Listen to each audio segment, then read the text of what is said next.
Hey everyone, Cooper here, host of the fine podcast you're listening to.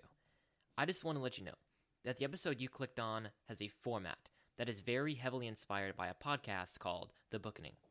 To be clear, our thoughts and opinions in this episode are our own, but the format is very similar to this podcast. I just wanted to give you a heads up and give credit where it is due. With that out of the way, enjoy the show. Coming up next, Booking It's epic finale to To Kill a Mockingbird.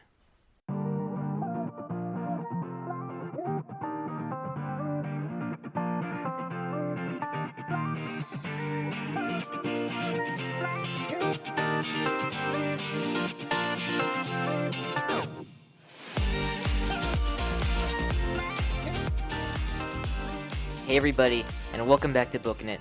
I'm your humble and eloquent host, Cooper Cobbs, and joining me today are two of our three panelists, Matthew Killingsworth. Howdy. Isaiah Recchi. Hello. And fortunately, Tanner is not here with us today. No, but he is not. The show must go on. Also, guys, I really hope that you enjoyed the first episode of the screening. If you haven't, go ahead and head over there on Apple Podcasts or any of your favorite podcasting app or YouTube, and make sure you check that out. We're really excited. We think it's going to be a good podcast. Here we are. Episode 4, our first ever fourth episode on a book. We probably could have done 4 on Word in the Wolf King, honestly. But, yeah. Here we are. To Kill a Mockingbird Part 4. Should we get into it, guys? Or? Yeah, I think we should just stop right now. Thanks for the encouragement. Do we have any more banter, or are we good? This podcast has never been good at banter. I think we need to get better at that. But yeah, I don't. Yeah. No. We actually were worried about not getting enough good information for 3, or good content for 3 full episodes.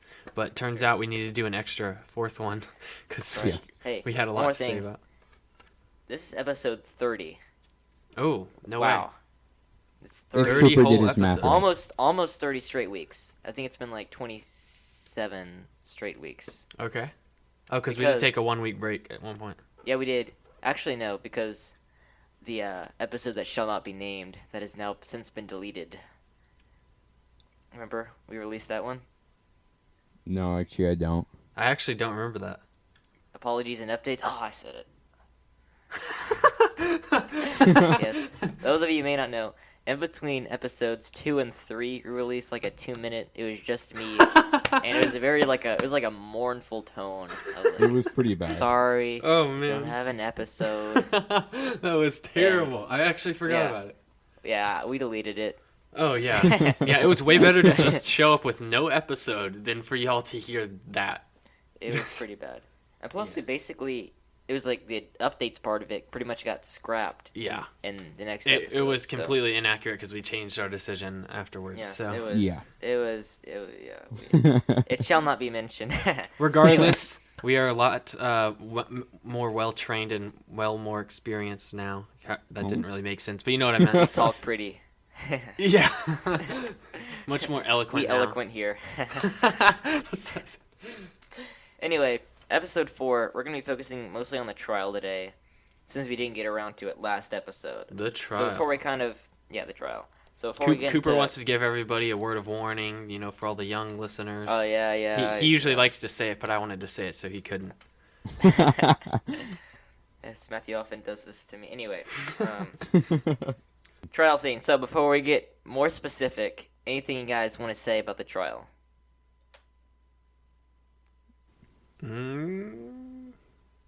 Let's get more specific. All right. So mostly it's going to be focusing kind of as a result, and we're not going to be talking directly about the trial, but we can too. So, first question. Do you think that Atticus was an idealist to firmly believe in the integrity of our courts and in the jury system? And that was a direct quote, by the way. Well, I guess that's... Yeah, it's kind of part of a lawyer's job, right? I mean... I just feel like in all books where there's a lawyer, that the lawyer is always like, the courts are like, that's what makes America. Like the courts settle all things. They are fully just. The great equalizer. And I feel like, they definitely praise them more than courts actually deserve, especially in this book. Yeah. Because obviously they don't set Tom Robinson free. They convict him just because a white man is is what do you call it? Lawsuiting him. Well, he's being prosecuted. Yeah, is prosecuting him, and that's literally the only reason. Because nobody, like it's said in the book, nobody actually thought, like there was no doubt in anybody's mind that Tom Robinson was innocent. Like the way the trial went down, it was entirely clear, and they still sided with Mr. Ewell because he was white. Ewell. Yeah. So it definitely, I mean, regardless of what Atticus thought, they are not perfect. Yeah. And that's But also again, that's true in real life too. I mean, I think it wasn't this week, but it was last week. Tanner's mom was talking about how she was part of a jury, and they convicted a man who was accused of domestic abuse, and like there was no doubt in any of the jurors' minds, right? Mm-hmm. But like staring that person in the face and knowing that you sentenced them to prison, and you're like, and she said, Did you see where where my car is parked? Did you follow me home? It's kind of scary, is what she said.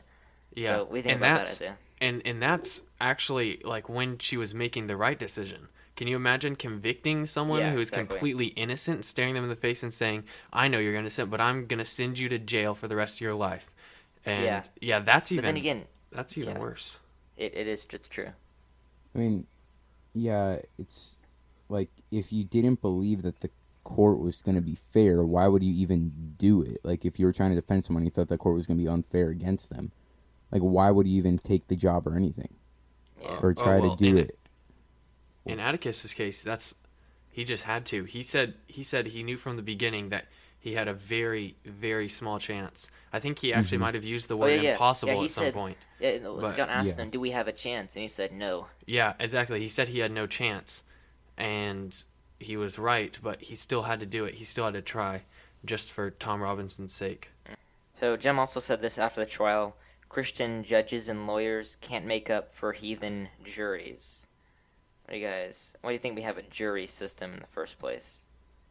So it's not one man deciding the entire thing? Yeah. Mm-hmm. Or one man or woman? Yeah. But, like, I just think of our mock trial last year, and that it was really just, like, they had a jury, but the jury didn't make the final decision for some reason. I don't really know why, but the judge did.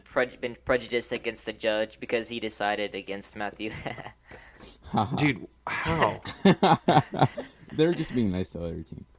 That's what I'm saying. That's if one man has sympathy or anything, makes their decision on anything like that, then that's unfair and that's unjust. You have to make the decision on what's true and what's like what evidence is presented in the case, and not based on any outside emotions or feelings towards that person. And so that's why it's a group of people from all random backgrounds, all just completely like random people, honest citizens who are going to make the choice together instead of one person who may feel a certain way about the defendant or the prosecutor.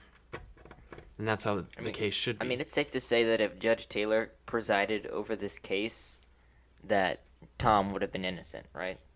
He would have been declared innocent. See, I mean, I think, but that's what I was saying. Everybody in the room, everyone in the room knew that Tom was innocent, including all the jurors, but they still voted against him, which or ruled doesn't make against any him. sense. Yeah, it's just because they didn't want to like change the way of their society, and that's a really screwy reason. And that's kind of defeats the purpose of even having a jury, because the whole reason you do it is so that one person's, I guess, like outside interests or personal interests or whatever don't get in the way of it. But it was such a big interest to everybody as a whole in that region, I guess, that or at that time and at that region, that it still affected the trial greatly. Yeah. Which really proves that like white people back then could have just gone and sued black people all the time and won cases for absolutely nothing. Probably. Sure. So do you think it makes that? some sense. Yeah. Do you think that despite, the courts obviously not being perfect, do you think that the juror system is one of the best systems available, and that the American courts are, in fact, the great, I think, leveler, they said in the book? I mean, God is the great leveler and the greatest court and the most just judge that there can be. That's right. But as far as a human devised system on like a level of fairness and how often it's fair, I guess you could call it the rate of fairness. I would agree that America has one of the most powerful court systems and definitely one of the best working. Not that I know a whole lot of other ones. Not now that I think about it, but That's true. I guess I can't we're still kind of arguing judge versus jury here. Yeah, but I mean, as far as judge versus jury, I definitely think jury is a better option than just a judge. Yeah, I definitely think that too, because like less of a chance of them being biased with a jury, because there's a lot of them there to do it. But with the judge, it's just one person has to decide, and if let's say that judge knew the person that he was going to convict or like say that they were innocent, then it could affect how the whole trial goes. Yeah, But with the jury, exactly. there's way less of a chance of that. Definitely. So a lot of times the judge, like Matthew said, have less bias, or Isaiah said it. Sorry, will have said less that. bias. Do you think that's something to take into consideration? You still think that having the people decide is still more of a strength of the system? I mean, I think that it's just better of a chance of it being like, or a lot less of a chance of it being biased with many people in a jury. And plus, in capital punishment, it does have to take a unanimous Right. unanimous Yes, vote. it does. Capital Kinda where I punishment said does. unanimous. But okay. then That's again, weird. like no court system is ever going to be perfect. That's devised Yeah. by man. Like even the highest, like most well thought out, planned like Supreme Court. Right. Like when I learned how it worked, my dad was explaining it to Even me the because Supreme he's Court. a lawyer and he knows about stuff like that. And he was telling me about how it works and that they appoint them for life. So they are a Supreme Court judge or justice until they decide to quit or until they die. Those they cannot be fired. No amount of presidents, vice presidents, Senate votes, whatever. Nobody can remove them from that position so that they have no reason to be biased. And so that they don't have to worry about like some powerful person, them like rejecting the powerful person's point of view, I guess, and then getting destroyed by the powerful person because of whatever influence he has. But so I was like, that's pretty genius. Why don't we do that for all courts and they'll all be perfect? And he was like, well, it's still imperfect even then, because to get to the Supreme Court, you're going to have like supporters and people helping you along, donating and whatever. And so like it's a possibility that justices will still be biased towards like maybe they get a case and someone that donated a lot of money to their campaign or like something they support calls and says, well, I need you to rule this way on the case. Remember all that stuff I did for you? Remember when I've helped you out? And then so, I mean, it's not perfect anyway. Like, any way you can think of it, it's not going to be perfect. But I think that America's way of resolving issues is definitely one of the best. So obviously, after the court, after a little while, Tom decides to make a break for it, and he gets killed. Like ran while he was in prison. Why do you think that Tom ran in the first place? He was in prison, and he didn't deserve to be there. And I guess he weighed his options, and he basically ignored everything that Atticus told him about him still having a chance to be freed at the appeal. And he was like, my two options: stay here the rest of my life and live a terrible life in prison, or just risk the chance of dying to see if I can escape. And he decided that he didn't want a boring prison life the rest of his life that came to nothing. He wanted to have the chance of freedom at all costs, even if it meant he would die trying. And he did die trying. Do you think that it was? You think he did have a good chance? I think so. I mean, if it was a new group of jurors, and I think honestly I don't know about a good chance, but he definitely had a chance. I would at least wait it out and chill out in prison for like a month or whatever until the appeal, and then at least try that. And if that didn't work, then maybe I'd run for it. But I mean, I don't know. I would have definitely waited for the appeal. But I mean, you can't blame Tom Robinson. He was desperate. He was confused. Everyone was treating him unfairly when all he wanted to do was help out a poor farm girl whose dad beat her all the time. Yeah. Do you think though that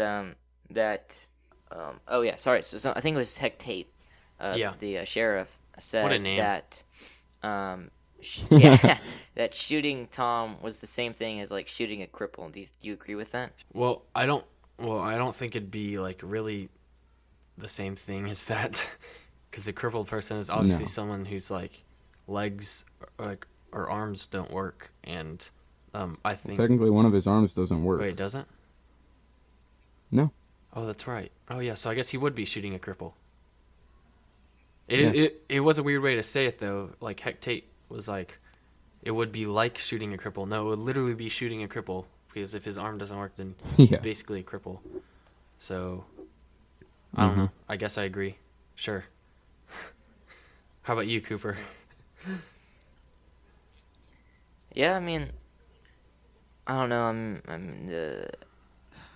I mean, he was running, and he was told to stop, and I mean, I feel bad, obviously, if I would, and I would feel bad that he was shot, but I don't know what I would have done if I was a police officer there, an officer, what I would have Right. done. So, I don't know. I mean, yeah, sure, shooting a cripple, but a cripple who was, I don't know, acting. Right. It's a I don't know. complicated It's a tough case. question. A cripple who was Mm-hmm. running away from prison where they were supposed to be, even though the decision to put him there was wrong. So it was, yeah. Right. But from the then again, it's like- prison guard's point of view, if a prisoner was running away and you told them to stop already, then I guess you're just supposed to shoot him. So that's what he was supposed to do. I guess that guy, it's Yeah, really exactly. I it's mean- really the court's fault. It's really the judge and the jury's fault. Mm-hmm. Yeah, but it's also Tom's fault. I mean, I don't want to put too much blame on him. He was under immense pressure, but he had a good chance in the appeal, and he threw it all away. He threw Right, his, that's what I was saying. know, That's what I was it was saying. almost essentially Wait till the suicide. appeal at least, and then if you want to run after the appeal, then why not? But might as well try your luck at the appeal, because worst case you're just going to go back to prison. Yeah, but I remember all these, cases of these black people getting shot by police officers. There was that one case where the guy You're talking about like last he year? was being arrested by an Yeah. officer. Yeah. We don't. But anyway, he was being arrested by an officer, and the officer told him to stop, but he reached in his car for something, and the Yeah. officer shot him, and they called it racist. Yeah, And no. like, no, he was told to stop.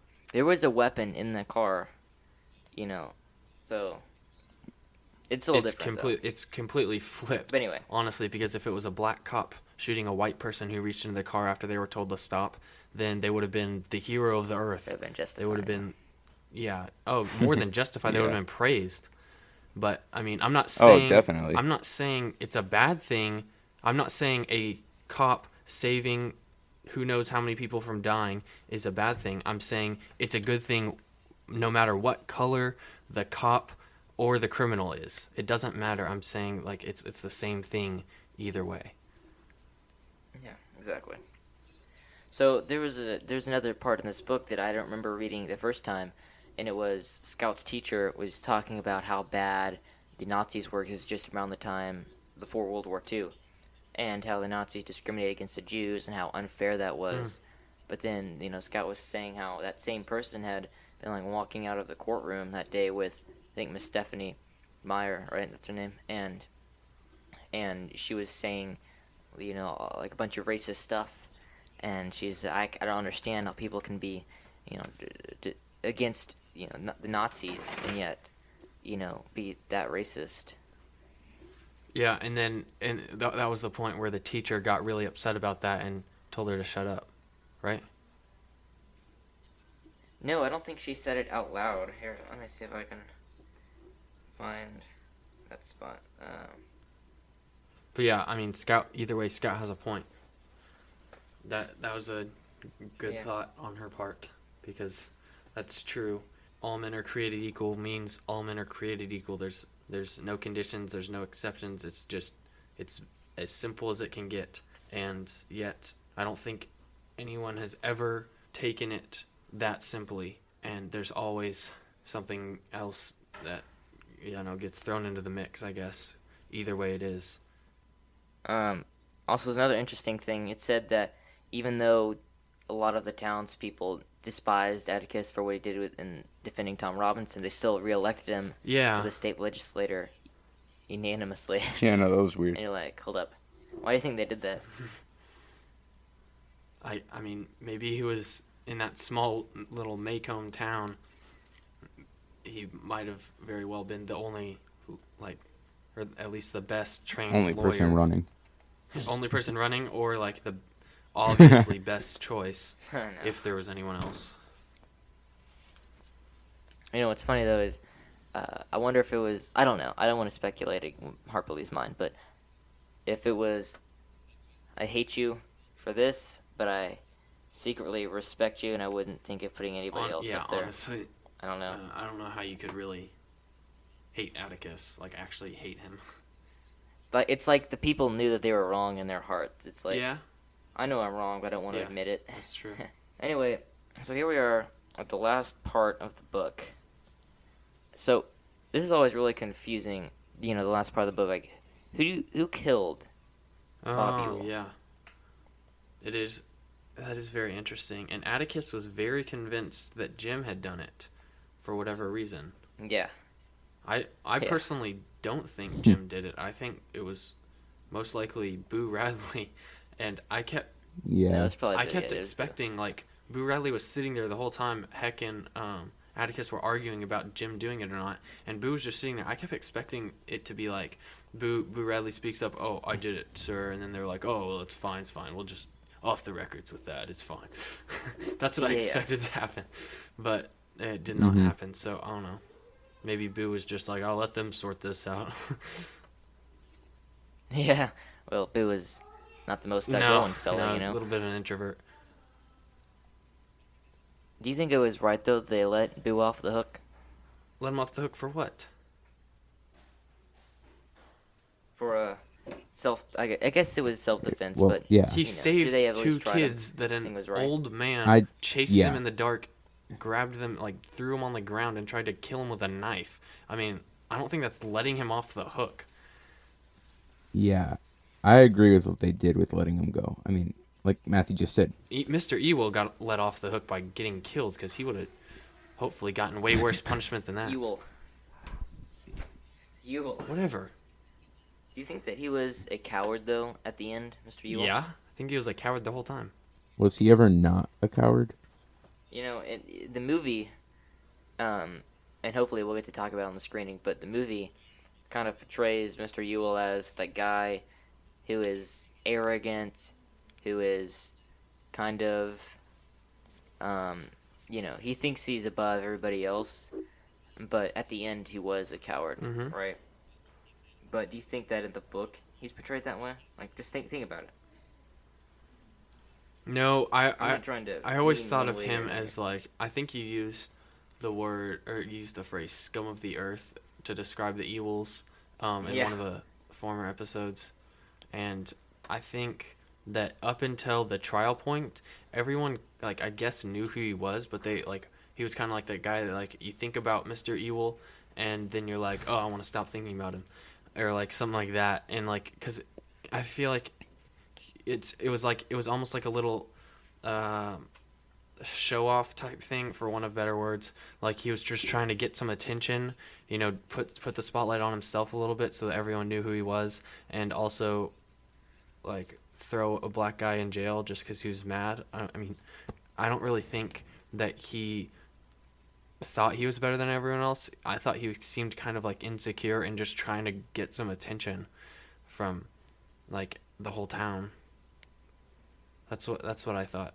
I think there was something that said kind of like that in the book, in the trial part, that was like he just wanted attention. I think Atticus might have said that. I can't remember though.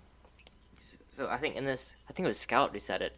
Like condemning or prosecuting Boo Radley would be like shooting a mockingbird. Do you feel like that's more of a stretch, or do you think that's accurate? I think it's pretty accurate. Yeah. I mean, yes, but You don't think that he should have at least been tried for doing what he did. What did he do? Kill Bob Ewell. I mean, like we just said, though, it was to defend. I thought you were talking about Tom Robinson. My bad. Oh, No. to be tried. I don't think he should have been put on trial or anything for that, because he was defending 2 kids from someone, and that was the only thing he could do. I want to agree with that, but I mean, it kind of is the law, even in that case, to go on trial for it, right? I mean, True. nobody's going to get away with killing anybody for any reason without going to court for it, unless, of course, you're like in a war. Anyways, but yeah, no, I think. I mean, like, it's kind of scary when you think about it. Like, if you agree with our belief here, you're saying, yeah, killing a person, no matter for what reason, and trying that person is kind of like shooting a mockingbird. You know. Yeah. I mean, that's a bit of a Yeah, stretch. I don't think trying him. I think condemning him would definitely be killing a mockingbird, because he was really the description that Atticus gave of a mockingbird earlier in the book. Exactly. He fit that description perfectly, and he was literally just the guy looking out for them the entire time, minding his own business and jumping in when necessary, which wasn't very often, and he never did harm to anybody. He was just, he had, people told stories about him, but he was really not a bad guy. And to condemn him for defending 2 little kids, even if the attacker did end up dying in the process, then condemning him for it would definitely be to kill a mockingbird. But I think trying him for it, if it really was him, if it really was him that stabbed him, then I think that's just fair to America. Yeah. Fair to everybody, I guess. Yeah. All right, well, I think that about wraps it up. But before we go do some donor shout-outs, let's kind of provide a summary of our thoughts on To Kill a Mockingbird. So, Isaiah, why don't you go first real quick? I mean, I just thought it was a really good book. I really liked how it had multiple lessons that the kids were going throughout the book. And then how, like, Harper Lee, like, how she wrote everything about how it was then about, like, with everyone not liking blacks and being against them and all that, how she, like, knew her history and didn't change it or anything. Like, that's how it was, and to help teach us about that. Yeah, overall, it was a really good book. I also learned a lot from the book, like Isaiah was saying, about the time period. What am I trying to say? Specifically.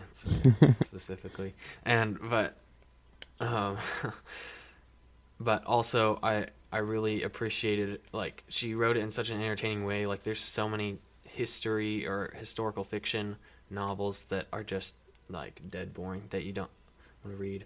And but she wrote it so interestingly, and, like, we talked about this before, her writing style, her, like, first person, but you read it like a third person type thing. I don't even know what to call it. We should probably look up the name for that if there is. I'm just gonna call it Harper Lee style. Yeah. It's like a recounting, it's first person but Right. recounting. It's unique, but it's so good. It's like a mix between the traditional first person and, like, Tolkien in The Hobbit telling it third person, but not really. Yeah. It's really cool though. Yeah, It's really cool. Harper Lee style. It's its new name. Yep. But yeah, I really enjoyed it as well. It's almost a perfect novel. It's got strong morals. It teaches you about life and how wrong it was, and it's well written. Like, the style is incredible, really entertaining. It's just a great picture of what life was like, including the town. All the characters are drawn out. But yeah, just overall, really great book. But who's also really great? Our donors. Ha! Great transition. You guys can't mock that one. All right. Just want to assign a character from the story. All right, Isaiah. Yeah, Isaiah, Nana. Nana? It's not, yeah. All right, Matthew, Van Pappy and Wayla. Van Pappy and Wayla. I'm trying to think of a couple in here. There isn't one, is there? Yeah, honestly, I just get a person who you're assuming has a wife, and just give it to her. Okay. or a woman who has a husband, whatever. Oh, I know. They can be Dill's parents. Isaiah's grandparents. Isaiah. Oh, you take him. Oh yeah, okay. I don't know if Mr. Cunningham had a wife, but they can be the Cunninghams. The Cunninghams? All right, good idea. Yeah. Isaiah, your Uncle Sebi. Uncle Sebi. I give him Boo. Ooh. Nice. Matthew, Aunt Jenny, and Uncle Sam. Isaiah's Oh, more couples. uncle and aunt. Aunt Jenny can be Aunt Stephanie, and Uncle Sam can be Atticus. Ooh, nice. I'm very sorry, Aunt Jenny. Okay, Isaiah's cousins. Isaiah. Cousins. See. I give my cousin Moses Dill. Why don't you do like No, do you like Francis, right? Yeah, sure, we'll go with that. All right. And Christopher last but not least, Christopher. He can be Jim. Mhm. Yeah, second main character. Oh, Nice job. nice. Alrighty, well, thanks so much for listening. Please go to patreon.com/bookinit to become a donor. If you donate $10 or more, and actually $5 or more, you get a donor shout out. Make sure you check out The Screening, a brand new podcast. If you can't donate for whatever reason, please rate and review us, both podcasts. And also, don't forget to go check out Chris's podcast, Like Lightning, where he reads his flash fiction. Yeah. That's right. Yeah. Yep. Check out The Screening, rate and review us, support both podcasts, rate and review The Screening. Until next time. Thanks for listening, and keep on booking it.